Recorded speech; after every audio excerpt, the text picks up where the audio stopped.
this is a great time of the year with EICMA going on and everything, but I'm finding it especially exciting this year with the various adventure bikes coming in for the lightweight market, right? Now, I've already looked at the Kawasaki KLE 500, both my initial view and also a more in-depth view.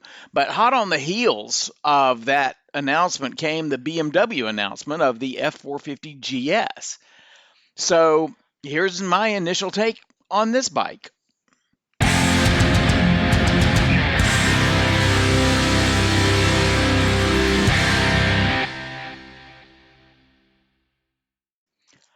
Hello, everyone. Welcome back to Bike Like a Dog. Be sure to like and subscribe before you leave today. Greatly appreciated.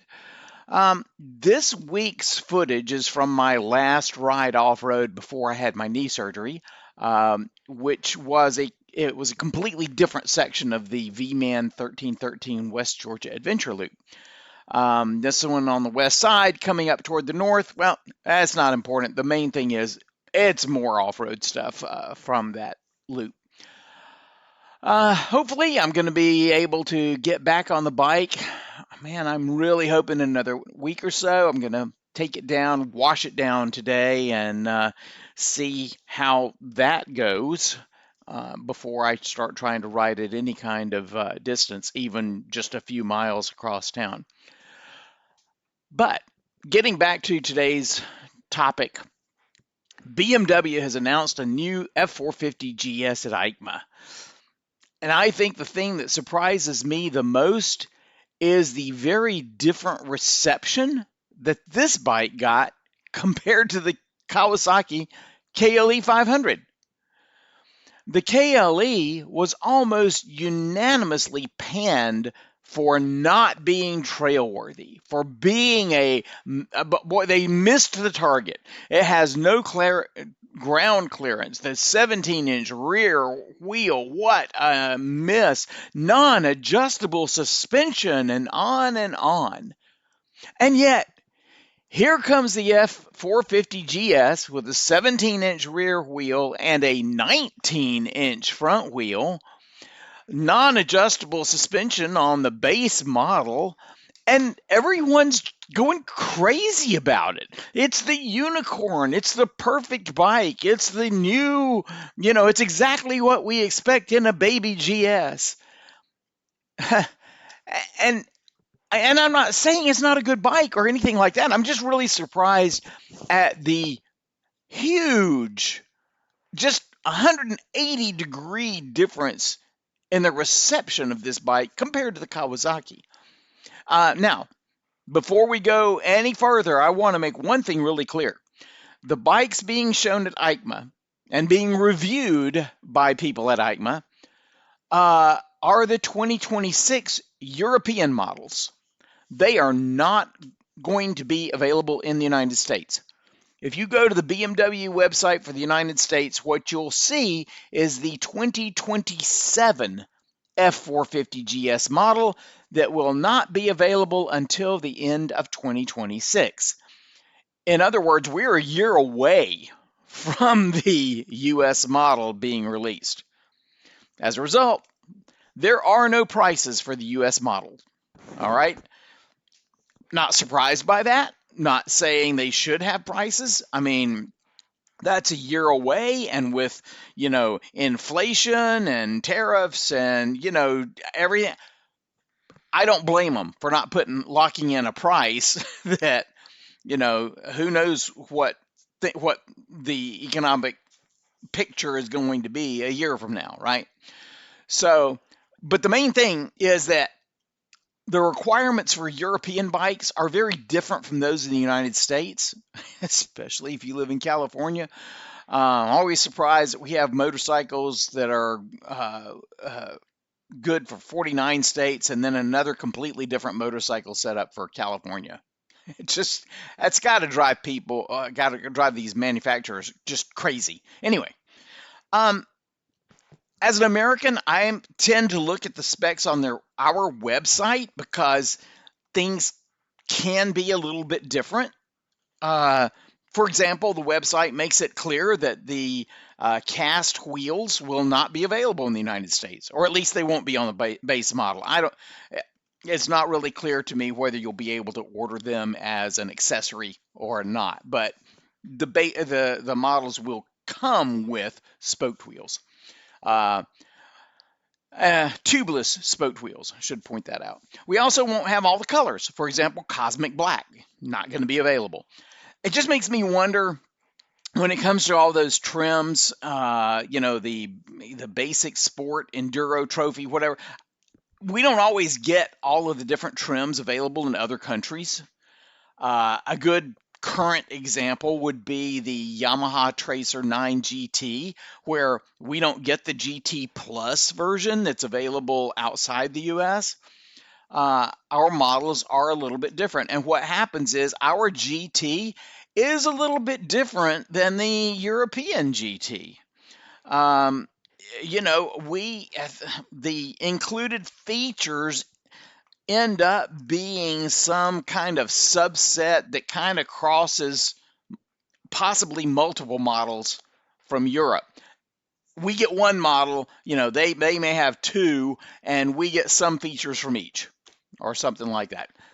Anyway, just makes me realize that sometimes we get a different subset, which means that when it comes to things like weight, horsepower, torque, things like that, our US models may be different than the ones in Europe. We do have specs on our US website, and those are the ones that I'm generally going to be looking at. I'm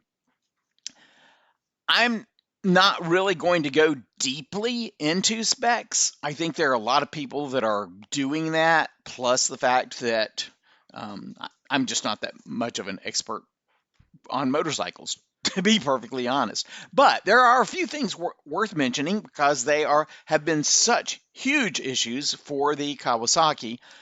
And the first one is the BMW comes with not only does it have the 17-inch rear wheel like the Kawasaki KLE, but it has a 19-inch front wheel as opposed to the 21-inch on the KLE.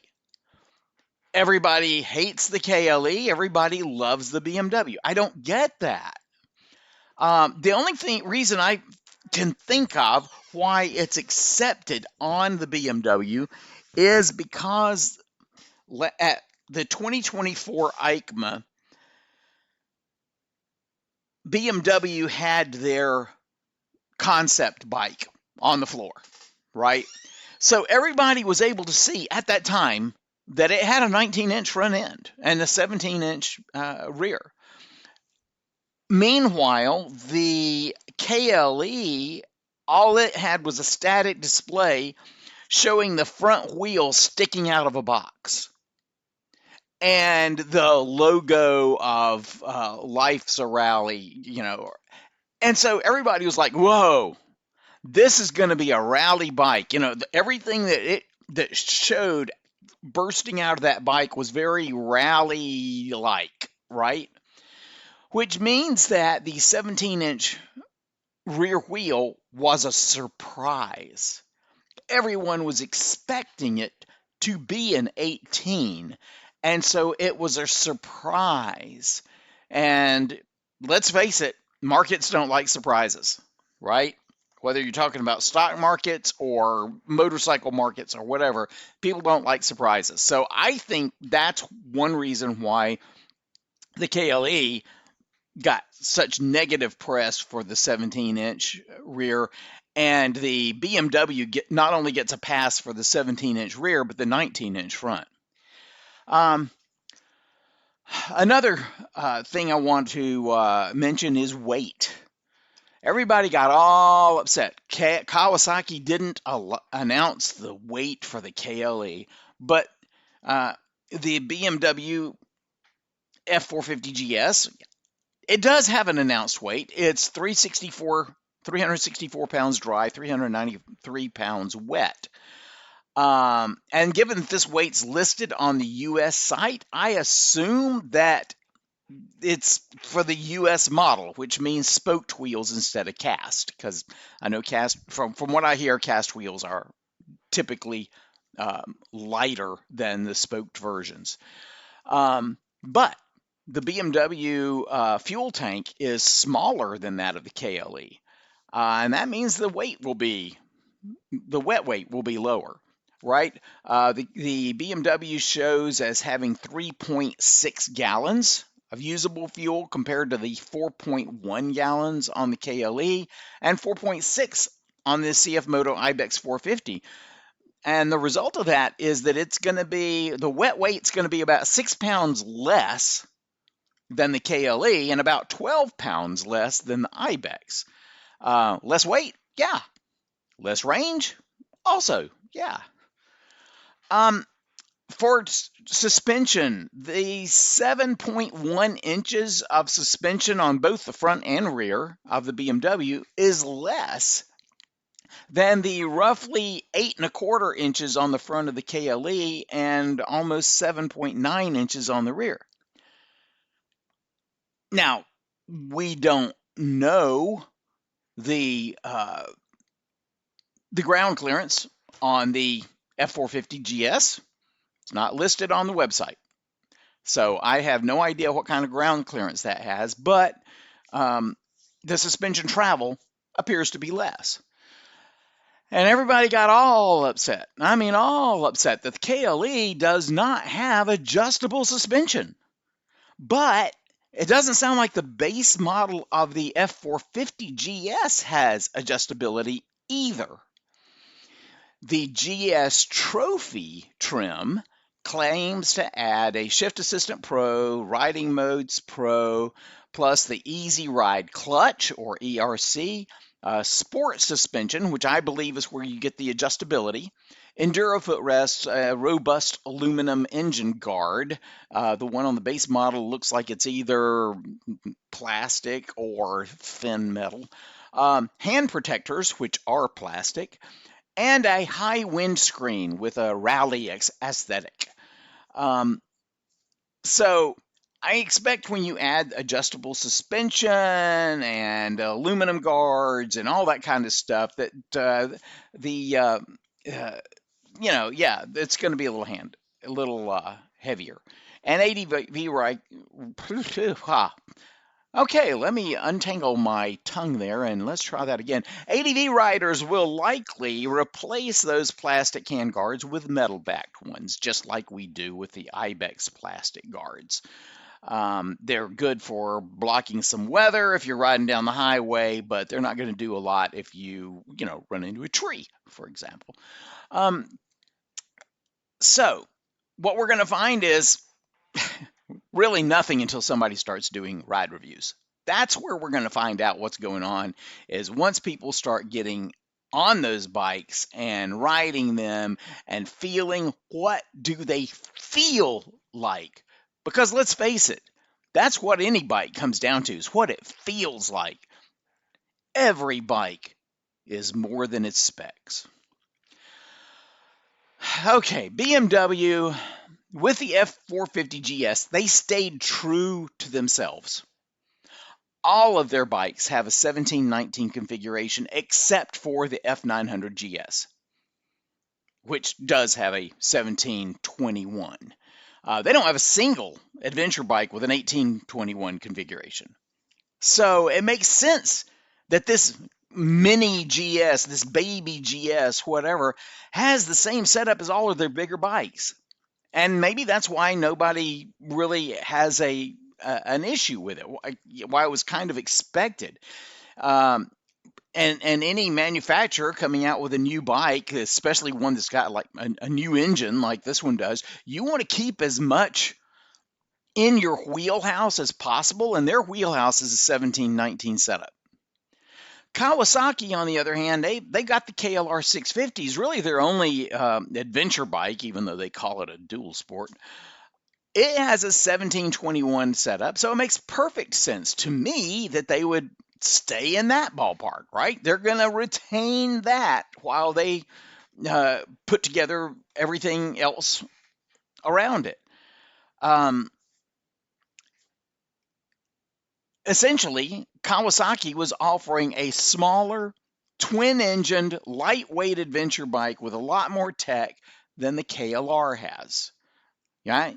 6-speed gearbox with a gear shift indicator, tachometers. I mean, it's got stuff that the KLR doesn't have. And at a price that's competitive even with the KLR.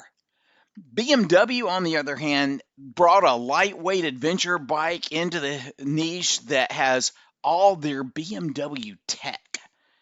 And that's what I see that they're really bringing to the table with this model is all of their BMW tech. Again, we don't have prices. I don't expect the BMW to be cheap.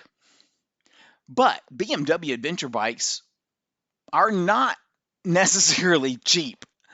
They're also not necessarily the most trail worthy for, single track and expert technical trails.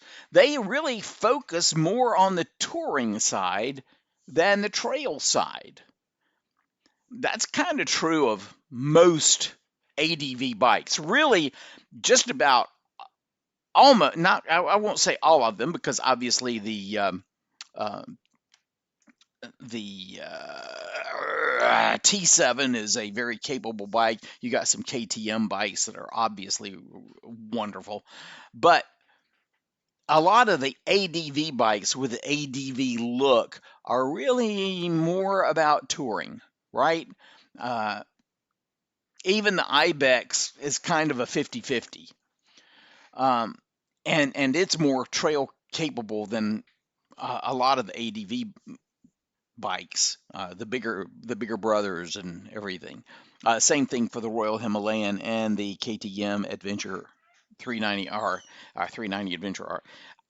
I think those three bikes kind of spoiled us and made us think that's what we were going to get from now on. And when we didn't, everybody got all upset, right? But Kawasaki, BMW, they're not going to diverge greatly from what they consider to be a proven formula.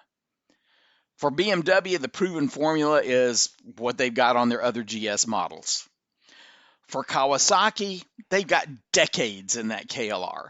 They're not going to diverge greatly from that. They're looking for a way to leverage that. It's not the first time we don't get the bikes we want, but we get the bikes they feel will be profitable. And after all, that is why they're in business.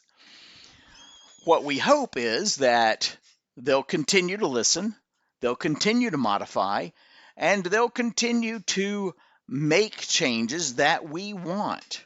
We have seen that with the Himalayan 450. We've seen that with the 390 Adventure R. We've seen that with the Ibex 450 or 450 MT.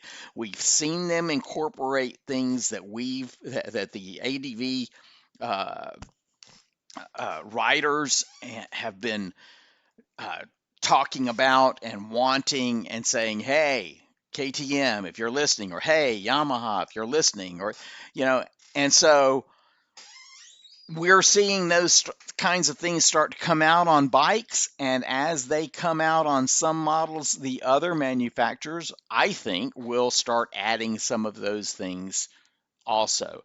I think the ABS kill switch on the handlebars is a good example of where manufacturers, I think that's where Kawasaki, that was probably not something they originally intended, but once they saw how well it was received by everyone, it was a very easy and cheap thing they could throw on there to make the KLE even better. I think both of these bikes, the Kawasaki and the BMW, are going to find their place in the market. I think both of them are bringing something to the table that wasn't already there. We'll see. The market will tell. Meanwhile, I'm going to sit back and wait for ride reviews on these two machines, and really looking forward to when Aprilia decides to enter the fray with some kind of announcement for their new Touareg that's in this class. It's going to be good.